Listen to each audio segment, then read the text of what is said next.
नमस्कार, प्रभात साक्षी news network और आप सभी का स्वागत है। जम्मू कश्मीर में 3 चरणों में होने जा रहे विधानसभा चुनाव के लिए विभिन्न राजनीतिक दलों के उम्मीदवारों की ओर से नामांकन दाखिल किए जा रहे हैं। इसी कड़ी में लाल चौक श्रीनगर से बीजेपी उम्मीदवार इंजीनियर एजाज हुसैन ने आज अपना नामांकन दाखिल कर दिया। हम आपको बता दें कि इंजीनियर एजाज हुसैन बीजेपी युवा मोर्चा के राष्ट्रीय नेताओं में शुमार हैं। हम आपको याद दिला दें कि जम्मू कश्मीर से अनुच्छेद 370 हटने के बाद यहां पहला चुनाव डीडीसी का हुआ था और उस दौरान इंजीनियर एजाज हुसैन ने बीजेपी प्रत्याशी के रूप में जीत हासिल कर घाटी में पहली बार कमल खिला दिया था। बीजेपी को उम्मीद है कि इंजीनियर एजाज की लोकप्रियता का फायदा उसे विधानसभा चुनाव में भी होगा। हम आपको बता दें कि इंजीनियर एजाज हुसैन के साथ बड़ी संख्या में घाटी की युवा हैं और डीडीसी सदस्य के रूप में भी उनके कार्य को काफ़ी सराहा जाता है।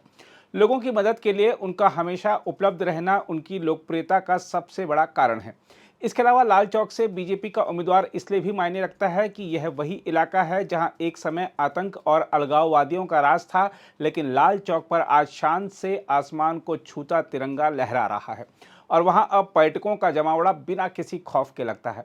लाल चौक पर जहां पहले शाम के बाद कोई नहीं दिखाई देता था, आज वहां देर रात तक चहल पहल रहती है और विभिन्न तरह के सांस्कृतिक कार्यक्रमों के आयोजनों को देखकर लोग कश्मीरी संस्कृति के विभिन्न पहलुओं से रूबरू होते हैं।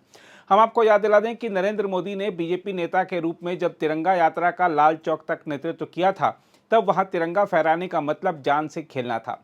लेकिन उनके प्रधानमंत्री बनने के बाद कश्मीर ऐसा बदला कि आज लाल चौक का शांत और खुशहाल नज़ारा पूरे कश्मीर के बदलाव को प्रतिबिंबित करता है। अगर आप हाल ही में कभी लाल चौक गए होंगे तो आपने देखा होगा कि कैसे स्मार्ट सिटी अभियान के तहत इस क्षेत्र का कायाकल्प हो गया है। इस क्षेत्र में किए गए विकास के बलबूते बीजेपी को उम्मीद है कि यहाँ की जनता इस बार परिवारवादी दलों की बजाय उसका साथ देगी। बीजेपी को उम्मीद है कि उसके युवा प्रत्याशी यह सीट जीतकर विधानसभा में अवश्य ही पहुंचेंगे। जहां तक इंजीनियर एजाज हुसैन की बात है तो आपको बता दें कि उन्होंने आज नामांकन दाखिल करने से पहले एक भव्य रोड शो निकाला। इस दौरान प्रभात साक्षी से बात करते हुए इंजीनियर एजाज हुसैन ने कहा कि 70 साल तक राज करने वाले उम्मीदवार के खिलाफ चुनाव लड़ना मेरे लिए चुनौतीपूर्ण है।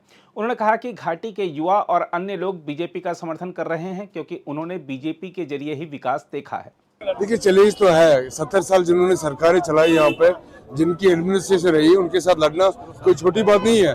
लेकिन जहाँ लोग साथ होंगे, लोग इकट्ठा होंगे, लोग डिसाइड करेंगे किसको जिता के लाएंगे। बिल्कुल है, मैं मानता हूँ जो चेंज हुआ है, बहुत ज्यादा बदलाव हुआ है और मुझे मौका मिलेगा ऐसा मुझे अपेक्षा है। वहीं इंजीनियर एजाज हुसैन के समर्थकों ने भी कहा है कि इस बार का विधानसभा चुनाव बीजेपी ही जीतेगी तथा एनसी और पीडीपी को कोई समर्थन नहीं मिलेगा। देखिए, हमारी पार्टी नेशनल पार्टी है, हम अकेले में लड़ रहे हैं और इंशाअल्लाह हमारी कामयाबी होगी। इंजीनियर एजाज साहब आज यहाँ पे नॉमिनेशन भरने जा रहे हैं। हम सारे कार्यकर्ता आप देख रहे हैं, लोगों का सैलाब और यूथ का सैलाब इनके साथ है। हमें उम्मीद है हम इस कॉन्स्टिट्यूएंसी से कामयाबी लाएंगे और कामयाबी यहाँ पे हमारी होगी।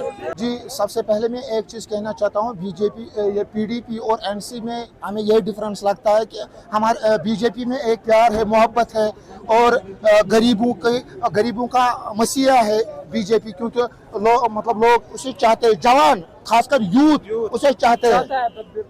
ये चीज है बीजेपी चुटकियों में करता है, हम उसके सपोर्टर दिलो जान से हम मोहब्बत करते हैं उसके। और इस बार लाल चौक कॉन्स्टिट्यूएंसी की जो सीट है वो इंजीनियर एजाज सपोर्टर हूँ, क्योंकि यहाँ पर बहुत सारी पार्टीज आई, उन्हें आज तक हमारे लिए कुछ भी नहीं किया। जब से ये बीजेपी सरकार आई है बहुत कुछ इन्होंने किया, चाहे वो एजुकेशन का मामला हो, सड़कों का मामला हो या बिजली का मामला हो, इन्हें बहुत कुछ सपोर्ट किया हमारे लिए। नहीं, मुमकिन ही नहीं है कि एनसीआर कॉन्फ्रेंस जीत पाएगी उनसे, क्योंकि आप देख सकते हो बीजेपी के लिए लोगों का कितना प्यार है। आप फिर कैमरा घुमाइए यहाँ से, आप दिखाइए कि लोग कितना प्यार करते हैं ये एजाज भाई से। ये तो मुमकिन ही नहीं है कि नेशनल कॉन्फ्रेंस या पीडीपी जीतेगी। देखिए, यहाँ की रीजनल पार्टीज ने एक साम्राज्य बनाया था, बाप सियासत करता था, अब बेटा पता नहीं किस काम का है, नहीं है, नाकारा है, उसको भी लाते हैं सियासत में। इन्होंने अपने बाप की जागीर समझी है कश्मीर को। और यहाँ की रीजनल पार्टियां हैं, लोगों को विश्वास देती है और झूठे वादे देती है, कहती है हम 370 लाएंगे। भाई मुझे बताइए, केंद्र में भाजपा बैठी है, 370 वही ला सकता है वापस जो केंद्र में 300 सीटें 320 सीट वापस ला सकता है, वही 370 वापस ला सकता है। और एमएलए क्या यहाँ के लाएंगे वापस? हम एजाज बालहामी साहब के साथ है, एक युवा चेहरा है, गरीबों का मसीहा है, मिडिल क्लास फैमिली से बिलोंग करता है। और हमारे कॉन्स्टिट्यूंसी में अगर काम उसके गिनेंगे तो हमारे 5 प्ले फील्ड दिलाए, इलेक्ट्रिक पोल दिलाए, मैग्नेटाइज कराया, पीएमजी योजना, लोगों को जो नौजवान बेरोजगार था उनको रोजगार मिला, उन्होंने ट्रांसपोर्ट लाया, तो उसके ट्रांसपोर्ट से एक ड्राइवर भी एक और बेचारा बचता है। तो इससे डेवलपमेंट क्या हो सकती है? और कश्मीर का यूथ आज बचा है, उससे डेवलपमेंट क्या हो सकती है? देखो उनको मैं एक ही बात कह रहा हूँ, मुंगेरी लाल के हंसी सपने, और वो सपनों में रहिए, बस उनके लिए बेहतर है। 70 सालों में उन्होंने यही घुमाया है। यहाँ आते हैं कश्मीरियों की बात करते हैं, दिल्ली जाते हैं तो दिल्ली वालों की बात करते हैं, यार एक ढंग पे रहो, ये क्या जमूरे हैं, हम कश्मीरी लोग क्या जमूरे हैं, ढोल बजा करना चाहोगे, जिस दिशा में जाओगे हम उसी दिशा में आएंगे। नहीं, आपकी बार युवा जाग गया, और भारतीय जनता पार्टी ऐसी पार्टी है जो लोग दुनिया की सबसे बड़ी पॉलिटिकल पार्टी है, और इंशाल्लाह लाल चौक कॉन्स्टिट्यूंसी में जीत हमारी निश्चित है। हम आपको बता दें कि जम्मू कश्मीर में 3 चरणों में 18 सितंबर, 25 सितंबर और 1 अक्टूबर को मतदान होना है, जबकि मतगणना 8 अक्टूबर को होगी। अगर आप भी लेना चाहते हैं देश दुनिया की तमाम जानकारी तो आज ही सब्सक्राइब करें हमारे चैनल को। साथ ही नीचे दिए बेल आइकन को जरूर दबाएं ताकि हर अपडेट आप तक पहुंच सके।